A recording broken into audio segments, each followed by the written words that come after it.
हाय दोस्तों, मैं आशीष परिहार आज फिर एक बार आपके अपने चैनल स्वराज्य भारत 9 पर वृद्ध होते एम्प्लॉइयों के सामने सर उठा रहा आर्थिक संकट इस टॉपिक पे बात करने के लिए आया हूँ। दोस्तों, जैसा कि आप लोग भी जानते हैं, हमारे मोदी जी भी जब प्रधानमंत्री बने थे तो उन्होंने बोला था कि ये जो देश है ये युवाओं का देश है। इसमें ज़्यादातर लोग 35 ईयर्स के अंदर के 10 साल हो गया और 45 ईयर्स के हो गए, और धीरे धीरे उनकी जो भी कार्य क्षमता है वो कम हो रही। खास तौर से वो लोग जो शारीरिक श्रम ज़्यादा करते थे, जैसे कंस्ट्रक्शन वर्कर हो गए, दुकानों पे काम करने वाले लोग हो गए, steel factory, Coke factory, loading unloading, ऐसे काम करने वाले जो जितने भी लोग थे, सबका जो क्षमता था, बॉडी का स्टेमिना था, वो अभी इस लायक नहीं रहा कि वो पहले जैसे काम कर सकें। और इस बीच में कुछ भी ऐसी कोई पॉलिसी नहीं आई जिससे कुछ ऐसा रोजगार डेवलप हो सके कि ये इतने ज़्यादा मात्रा में जो लोग हैं जो खाली होने वाले हैं उनको उस काम में लगाया जा सके। कुछ पॉलिसियाँ आई, उसमें नई पीढ़ी पूरी की तरह एडजस्ट नहीं हो पा रही है, क्योंकि आबादी और काम को देखते हुए बहुत बड़ा एक डिफरेंस है अपने कंट्री के अंदर। और सबसे बड़ी बात यह है कि वो जितने भी लोग हैं उन्होंने अपने टाइम पर टैक्स भरा है, जीएसटी दिया, सर्विस टैक्स दिया, इनकम टैक्स दिया, जो भी था सबकी पगार से टीडीएस कटा। जैसा भी था, किसी ने कभी ऐतराज नहीं किया, सब भरे सबको। जब वो एम्प्लॉय थे तो कंपनियों में बताया जाता था कि भाई आप जब रिटायर होंगे तो आपको एक पेंशन प्लान मिलेगा, गवर्नमेंट आपको सोशल सिक्योरिटी टैक्स काट रही है, आपको पैसा देगी। ऐसा बताते हैं सारे के सारे लोग, जो लोग गांव से ठेकेदार भी एम्प्लॉइयों को लेकर के आते हैं, बाकी लोग जो लेकर के आते हैं, वो इस तरीके की चर्चाएं करते हैं। उस उम्मीद में लोग अपनी पूरी जिंदगी उस काम में लगे रहते हैं। उनको ये लगता है कि हम काम में लगे रहेंगे तो हम लास्ट में जा करके हमको थोड़ा ग्रेजुएटी मिल जाएगा और बाकी की कुछ सुविधाएं मिल जाएंगी। पर अक्सर होता क्या है कि 99% जो एम्प्लॉय काम करते हैं उनका ना तो कोई पीएफ रहता है, ना उनको किसी भी तरीके का कोई ग्रेजुएटी मिलता है। वो ऐसा ही रहता है कि मतलब आज कुआं खोदा, पानी पिया, और कल अगर खोदने की क्षमता नहीं है तो प्यासे मर जाएंगे। जबकि ये देश टैक्स से चलता है, इसका एक अपना गवर्नेंस करने के लिए कानून बना हुआ है। उसके बाद भी, ये सारी चीज़ों के बाद भी आज उस एक बड़ी आबादी के सामने स्वास्थ्य का संकट, अपने आगे के जीवन को चलाने का संकट बहुत बड़ा है। अब इस तरीके से जो पॉलिसी है वो वैसी कंट्रियों की है जहाँ लोग सिर्फ अपना पेट पालते हैं, अपना शौक पूरा करते हैं और जीते हैं। पर हमारा देश ऐसा नहीं है। हमारा देश सामाजिक व्यवस्थाओं पे चलता है। यहाँ एक आदमी नहीं होता। एक आदमी के पीछे कम से कम दो बच्चे, एक बीवी, दो माता पिता, कम से कम दो बहन भाई, ऐसे करके अगर आप जोड़ेंगे तो कम से कम 10 से 12 आदमी। एक आदमी नहीं होता, वो अपने आप में 10 से 12 आदमियों का एक कैलकुलेशन होता है। तो ऐसी परिस्थिति में जब वो आदमी एकदम खाली हो जाएगा, जब उसका जेब खाली हो जाएगा, तो उस कंडीशन में वो अपने जीवन को व्यतीत कैसे कर पाएगा, क्योंकि उसके पास वो शारीरिक क्षमता नहीं है कि वो शरीर से काम कर सके। जब उसने ऑलरेडी सोशल सिक्योरिटी टैक्स भरा हुआ है तो गवर्नमेंट उनको पेंशन प्लान क्यों ना इशू करे। क्योंकि इसके पहले भी कई बार ऐसी चर्चाएं सुनाई पड़ी मीडिया के माध्यम से, या जैसा भी, या लोगों में इस तरीके की चर्चाएं हुआ करती थी। पार्टियों के जो लीडर्स थे वो चर्चाएं कर दिया करते थे कि भाई हमारी सरकार आएगी तो हम कम से कम 6 से 10 हज़ार रुपए लोगों को पेंशन देंगे। जो लोग काम किए हैं, काम करके 50-55 साल के हो गए हैं, तो हमारी सरकारें उनको पेंशन देंगी। कांग्रेस की सरकारें हैं तो नहीं मिल रहा है। हम लोगों को भी भरोसा था, सारे लोगों को विश्वास था। हम लोग भी एक उम्मीद रखते थे कि हाँ चलो सही है, आने वाला भविष्य कम से कम सही होगा। क्योंकि ये बड़ी तादाद में जितनी समय लोग घर बैठेंगे तो ये पूरे देश में भुखमरी की स्थिति आ जाएगी।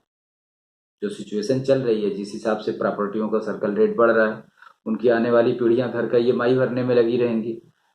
शिक्षा का पूरा प्राइवेटाइजेशन किया जा रहा है, तो सारे के सारे लोग स्कूल का फीस भरने में ही तबाह हैं। अगर गलती से कुछ बच गया तो हॉस्पिटल का बिल भर देंगे, तो उसके बाद तो उनके पास किसी के लिए कुछ बचेगा ही नहीं।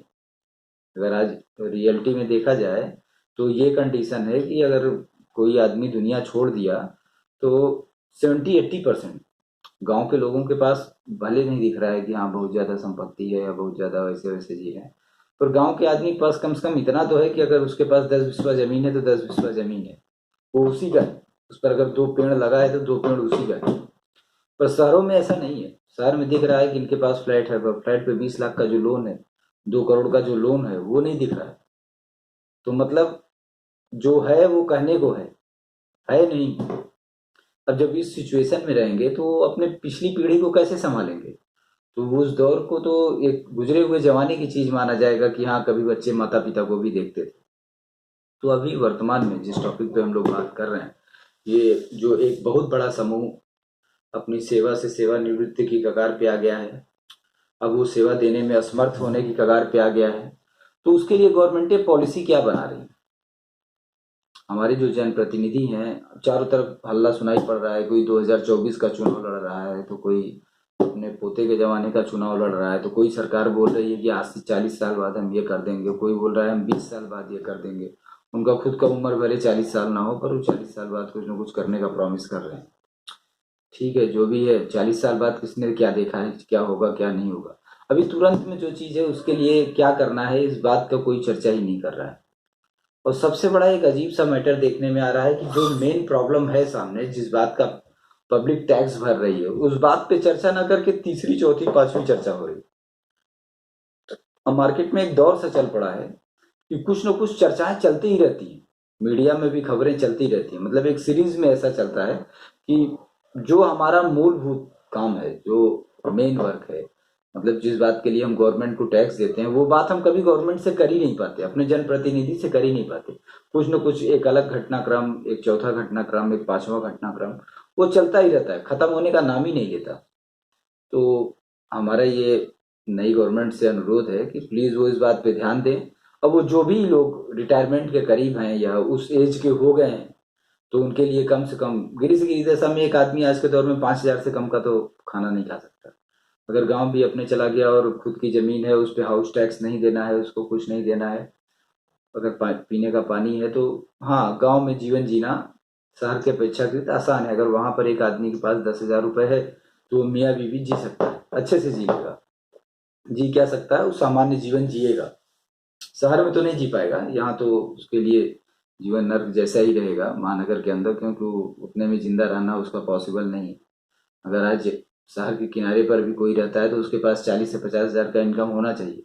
हालांकि आजकल पॉलिसियाँ ऐसी हैं कि ऐसा कुछ है ही नहीं, तो वो जीवन क्या है, वो अलग टाइप का ही। आज वर्कर क्लास जो जिंदगी जी रहा है, वो 10 बाई 20 का रूम ले ले रहा है और 15 आदमी दिन में सो रहे हैं, 15 आदमी रात में सो रहे हैं।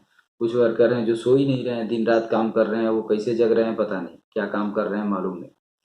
पर ये जो सिचुएशन क्रिएट हुई है और जो प्रॉपर्टियों का सर्कल रेट बढ़ा है, जिससे दबाव वर्कर क्लास पर और जो मिडिल क्लास है उसके ऊपर जो आया है, मतलब घर लेना एक सपना हो गया है। उनके जीवन में तरक्की करना सपना नहीं है, जीवन जीना सपना नहीं है, घर लेना सपना है। तो ऐसी स्थिति में उनके पास कुछ है नहीं, उनका जेब खाली है। ये एग्जाम्पल क्यों दिया जा रहा है? क्योंकि ये बताने के लिए कि उनका जेब खाली है, कहने के लिए उन्होंने एक घर खरीदा था, उसकी कीमत 2 करोड़ है, पर हकीकत क्या है कि उनके जेब में 200 रुपये नहीं है। जेब में 200 रुपये नहीं है, घर 2 करोड़ का है। जैसे कोरोना काल में हम लोगों ने देखा कि किसी का 5 करोड़ का घर है, किसी का 6 करोड़ का घर है, घर में खाना खाने को नहीं है। गांव में जिसका 2 लाख का घर था, जिसके पास 2 बीघा जमीन थी, उसको दिक्कत नहीं हुई। घर में गाय का दूध था, अनाज था, खाए पिए चैन सुकून से रहे, खेले बोले अपने दरवाजे पे, उनके जीवन में कोई फर्क नहीं आया। और शहर में जिसका 5 करोड़ का घर था, उसका चूल्हा बंद हो गया। तो ये जो सर्कल रेट के फंक्शन में जो गवर्नमेंटों ने, पता नहीं कौन गवर्नमेंट को इस तरीके से गुमराह करता है, कैसे सलाहकार टीमें रहती हैं जो गवर्नमेंट को कंफ्यूज कर रही हैं, और कैसे लोग हैं जो सलाहकार समितियों में स्थापित हो गए हैं आज के दौर पे, जो इस तरीके की सलाह देते हैं और पॉलिसी बनाने पर जोर देते हैं। और जनप्रतिनिधि भी इस बात पे ध्यान नहीं दे रहे हैं कि इस चीज़ का असर क्या आएगा, आने वाली पीढ़ी पे इस चीज़ का असर क्या आएगा। सपोज करिए कोई अगर जनप्रतिनिधि को कोई बेनिफिट भी पहुंचा रहा है, तो वो इसीलिए पहुंचा रहा है क्योंकि वो जनप्रतिनिधि है, और जब जनता ही नहीं रहेगी तो प्रतिनिधि भी नहीं रहेंगे, तो बेनिफिट तो अपने आप खत्म हो जाएगा, फिर वो तो खड़ा भी नहीं करेंगे जो बेनिफिट पहुंचा रहे हैं। तो ये बात ध्यान देने वाली बात है उनके लिए भी। और ये गवर्नमेंट से हमारा अनुरोध है कि प्लीज़ इस बात पे गवर्नमेंट स्पेशली ध्यान दे, क्योंकि इस चीज़ की बहुत ज़्यादा सख्त सख्त ज़रूरत है कि जो लोग रिटायर होने की कगार पर हैं उनके लिए गवर्नमेंट प्रॉपर प्रबंध करे, और हर आदमी के लिए कम से कम 6 से 10 हज़ार रुपये का पेंशन फिक्स करे, ताकि उनका आने वाला जीवन चले। और सबसे बड़ी चीज़, सरकारों को सभ्यताओं की रक्षा के लिए बनाया गया है, तो ये जो भारतीय परंपरा है, जो भारतीय परंपरा के संस्कार हैं, उनकी रक्षा के लिए ये जरूरी हो जाता है कि जब आपने एग्रीकल्चर, जिस तरीके से भड़ोजों को छोड़ा गया, एक षड्यंत्र के तहत ही वो छोड़े गए हैं एग्रीकल्चर सेक्टर में, वो इस तरीके से नहीं है। और जिस तरीके से उन्होंने एग्रीकल्चर को जीरो कर दिया, जैसे ही अभी आज हम देख रहे हैं कि वो धरती जिस पर राजा वचनबद्ध होता था, इस देश को किसने बनाया? राजाओं ने ही अपनी जमीनों को, अपने अधिकारों को दान देकर के 99 ईयर्स के लिए एक राजनीतिक अनुबंध बनाया। ऐसा तो है नहीं कि कोई आए चाइनीज चाऊ माऊ बना के चले गए, बाकियों के बस का तो था नहीं। तो वो देश जहाँ पे गौ रक्षा एक सामाजिक कर्तव्य माना जाता था, वहां के जंगलों में आज एक अभ्यारण्य नहीं है गायों को रखने के लिए। बड़े ताज्जुब की बात है कि गायों को खेतों में छोड़ दिया गया है। वो राष्ट्र जो लोगों की संपत्ति है, तो स्वाभाविक सी बात है जंगल भी लोगों की संपत्ति है। तो जंगलों में अभ्यारण्य क्यों नहीं बनाए जा रहे हैं गौओं के लिए?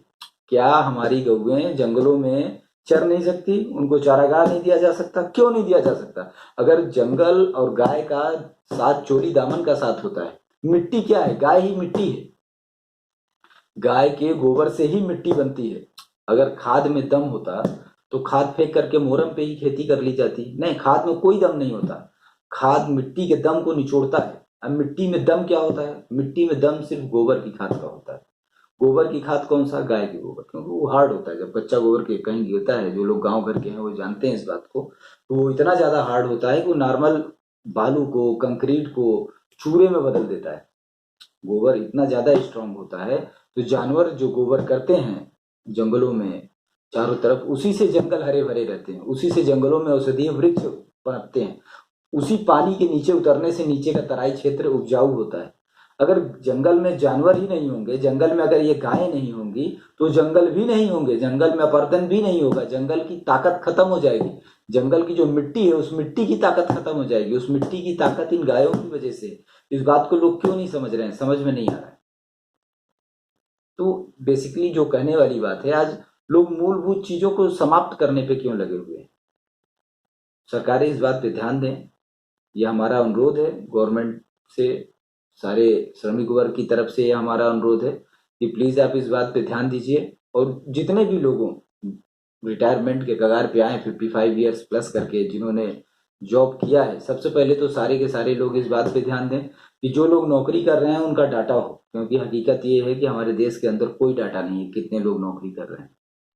यही हकीकत है कि उनका कोई डाटा नहीं है। तो सबसे पहले उस चीज को बनाया जाए। जितने लोग काम कर रहे हैं उनको 55 ईयर्स के बाद कम से कम 6 से 10 हजार रुपए का पेंशन दिया जाए। ये 1,000 रुपए का पेंशन न दिया जाए। 1,000 का पेंशन कौन दे रहा है, किस हिसाब से दे रहा है? हमारे प्रधानमंत्री भी वृद्ध हैं, कई मंत्री भी वृद्ध हैं। क्या उनका खर्च 1,000 में चलता है क्या? जब उनका नहीं चलता दूसरे का कैसे चलेगा? हमने अपने पीएम का उदाहरण क्यों दिया? क्योंकि हमारे पीएम सन्यासी हैं, वो बैरागी हैं। उन्होंने घर त्यागा, उन्होंने समाज सेवा में अपना पूरा जीवन लगा दिया। भोग विलास इन सारी चीजों से वो दूर रहते हैं। तो सबसे कम में खर्चा उन्हीं का चलता होगा। वो व्यक्ति जो सन्यासी होता है, उसी का जीवन मिनिमम खर्च में चलता है। तो स्वाभाविक सी बात है कि उनका जो जीवन है वो मिनिमम खर्च में चल रहा है। तो 1,000 में उनका अपना जीवन चल जाएगा क्या? सपोज करो रिटायर हो गए, उसके बाद वो 1,000 में अपना जिंदगी चला लेंगे क्या 1 महीने का? तो अगर वो नहीं चला सकते, तो मतलब अगर एक सन्यासी व्यक्ति नहीं चला सकता, जिसको दुनिया से, दुनियादारी से लेना देना नहीं है, तो वो व्यक्ति जो समाज में है, जो नाती पोतों को देख रहा है, बहू बेटों के बीच में रह रहा है, ठीक है, वो अपना खर्च उठाते हैं, सही है, पर उसका खुद का खर्च चलेगा क्या? आज जो महंगाई है, जो चीजें हैं, उस हिसाब से अगर आप देख लीजिए, तो एक आदमी कम से कम अगर बाहर कुछ खाना ना खाए, कुछ ना करे, तो भी वो कम से कम 4 से 5 हजार रुपए का सिर्फ खर्च उसके भोजन भोजन पे होता है, उसके एक आदमी के ऊपर मिनिमम। सादा जीवन उच्च विचार अगर इस सिद्धांत को अपनाता है तो उस कंडीशन में भी अगर आप देखें तो मिनिमम 8,000 रुपए का एक्सपेंस वो और उसकी पत्नी के पीछे। पत्नी का नाम मैंने इसलिए लिया कि हमने इस राष्ट्र को, इस देश को, इस खजाने को अपने सामाजिक सुरक्षा के लिए बनाया है, न कि इसके लिए कि कोई बैठ के हमको हाँके और बताए कि हमको कैसे जीना है। हमने राष्ट्र बनाया है तो राष्ट्र हमारी जरूरतों और सभ्यताओं की हिफाजत के लिए। और हमारी सभ्यताओं में, हमारी संस्कृति में औरतें हमारी सभ्यता का एक हिस्सा हैं। औरतें हमारी सभ्यता की मूल धुरी हैं। पूरा समाज उन्हीं के इर्द गिर्द घूमता है, पूरा समाज। हम बच्चे होते हैं तो अपनी माँ से प्रेरणा लेते हैं, थोड़ा बड़े होते हैं तो हमारी माँ होती है, हमारी बड़ी बहन होती है, जो हमको पालती हैं, पोसती हैं, दुआएं देती हैं, आशीर्वाद देती हैं, हमें ताकत देती हैं, हिम्मत देती हैं, हौसला देते हैं। हम थोड़ा और बड़े होते हैं, रिश्ते और प्रगाढ़ होते जाते हैं, बढ़ते हैं। फिर एक पत्नी आ जाती है, वो पत्नी हमें स्नेह प्रेम देती है, उसकी माता हमें स्नेह प्रेम देती हैं, उनकी बहनें रहती हैं, हमारी बहनें रहती हैं। तो हमारा जीवन जो है उनके इर्द गिर्द चलता है। और हमारे जीवन का एक दस्तूर है कि हम जब रिश्ता करते हैं तो हम वचन देते हैं कि हम हर तरीके से तुम्हारी हिफाजत करेंगे। जब हम वचन देते हैं शादी में बैठ करके, तो हम उनको वचन देते हैं कि कुछ भी हो जाए हम तुम्हारी हिफाजत करेंगे, हम तुम्हारी ज़रूरतों की हिफाजत करेंगे, हम तुम्हारी संपूर्ण ज़रूरतों को पूरा करेंगे। तो हम ही ने राष्ट्र बनाया है, तो ये फिक्स हो जाता है कि राष्ट्र, वो राष्ट्र जो हमारे लिए जिम्मेदार है, वो हमारी ज़रूरतों के लिए जिम्मेदार है, क्योंकि हम राष्ट्र के लिए जिम्मेदार हैं। हम राष्ट्र के लिए सारी जिम्मेदारियों का निर्वहन करते हैं, इसलिए ये जरूरी हो जाता है कि राष्ट्र भी हमारी जिम्मेदारियों का निर्वहन करेगा। तो प्लीज गवर्नमेंट इस बात पे ध्यान दे और इस चीज पर एकदम ध्यान दे कि वो लोग जो रिटायर होने के कगार पे हैं, 50-55 की उम्र के हैं, उनके लिए सरकारें पेंशन का इंतजाम करें। कम से कम 5,500 से लेकर के 10,000 के बीच में पेंशन को फिक्स किया जाए, क्योंकि इससे कम में कोई भी व्यक्ति जिंदा नहीं रह सकता। महानगर में रहने वाला व्यक्ति 10,000 में सिर्फ खाना खाएगा। हाँ, अगर गांव में उसका घर है, 2 बीघा जमीन है, तो फिर वो जीवन जी सकता है। पर जिस तरीके से गांव की जमीनों का सर्कल रेट गवर्नमेंट बढ़ा रही है, चाचा मेकाले की तरह। चाचा मेकाले क्यों कर रहा हूँ, क्योंकि अंकल मेकाले का जो प्लान था, जिससे उनके दूसरे भाई अंकल डलहौजी जो आए, तो अंकल डलहौजी ने कोई गोली चला के जमीनों को नहीं हड़पा। उन्होंने राजाओं से सिर्फ जमीनों का अधिकार ले लिया कि भाई आप जमीन दे दो, इसके लगान के एवज में हम आपको सिपाही भी देंगे जो आपके किले की हिफाजत करेंगे, और आपको इतना पैसा भी देंगे। और वो भी सन की लोग सोचे कि ज़्यादा झमेला हो गया, दे दूँ ज़्यादा आसान है। जब जमीनों का अधिकार दे दिया तो उन्होंने सीधा सीधा हिसाब किया कि जिस जमीन का लगान 10 पैसा आता था, उसका रेट 2 रुपया था। तो चाचा ने अपना आराम से पंचायत लगाया, पंचायत में बैठे और बोल दिए कि भाई इस जमीन का रेट आज से 100 रुपया है और इसका लगान 10 रुपया होगा। जिसकी हैसियत होगी उसके पास रहेगा, जो नहीं दे पाएगा उसका बंद। जैसे आजकल महानगरों में हाउस टैक्स, आपने घर खरीदा, सब खरीदा, हाउस टैक्स मत दीजिए, घर पे ताला लग जाएगा। आपने सब खरीदा है, आपके घर में खाने को पैसा नहीं है, पर हाउस टैक्स आपका जमा होना चाहिए। तो उसी तरीके से अंकल डलहौजी ने भी किया था। तो ये जिस तरीके से सर्कल रेट का एक सनक चढ़ा हुआ है पूरे देश के ऊपर, एक ये बुखार सा हो गया है, सारे लोगों को बता दिया गया है कि इससे राष्ट्र का विकास होगा। तो राष्ट्र का इससे विकास नहीं होगा, इससे राष्ट्र ही खत्म हो जाएगा। क्योंकि हम किसी भी सामाजिक व्यवस्था को, सामाजिक संगठन को इसलिए बनाते हैं कि हम मिनिमम खर्च में उसको चला सकें। तो गवर्नमेंटें इस बात पे ध्यान दें, इस अंधी दौड़ से बचें, और वो कुछ एक्सक्यूज मत दें, क्योंकि एक्सक्यूज जान के हम कुछ नहीं करेंगे। आप वो पैसा किसी इंडस्ट्रियलिस्ट को दीजिए, इंडस्ट्रियलिस्ट को देने के बाद आप उसको माफ़ करिए, ये करिए, वो सब अपने को कुछ नहीं सुनना। हमने इंडस्ट्रियलिस्टों के लिए ये टैक्स नहीं भरा है, हमने ये टैक्स भरा है अपने समाज के लिए, अपनी सामाजिक व्यवस्थाओं के लिए, उनकी हिफाजत के लिए। आपने उनको पैसा दिया है, उनके उससे ब्याज के साथ लीजिए, ये वो आपका रिस्क है। आपने दिया तो किसने पॉलिसी बनाया? अगर पॉलिसी बनाने वाला आदमी नाकाम होता है तो फिर उससे उस पैसे की भरपाई कीजिए। वो व्यक्ति जो समाज में सार्वजनिक पैसे के दुरुपयोग के लिए जिम्मेदार है, उससे उस पैसे को वसूल के जमा करिए। पर किसी भी हाल में ये जितने भी लोग रिटायरमेंट के करीब हैं, इन सब के लिए पेंशन प्लान का इंतजाम करिए। आप बना पा रहे हैं डाटा, नहीं बना पा रहे हैं, अगर नहीं बना पा रहे हैं तो ये भी आपका फेल्योर है।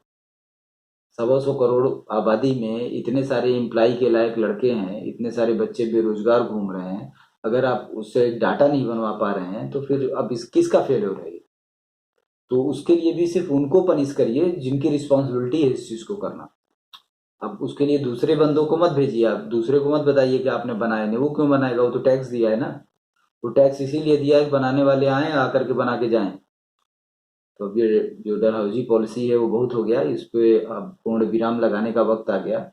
और ये जरूरी है कि इस देश का नागरिक भी इस बात को समझे कि अब ये डलहौजी मेकाले पॉलिसी पे हम सदा के लिए पूर्ण विराम लगा देंगे।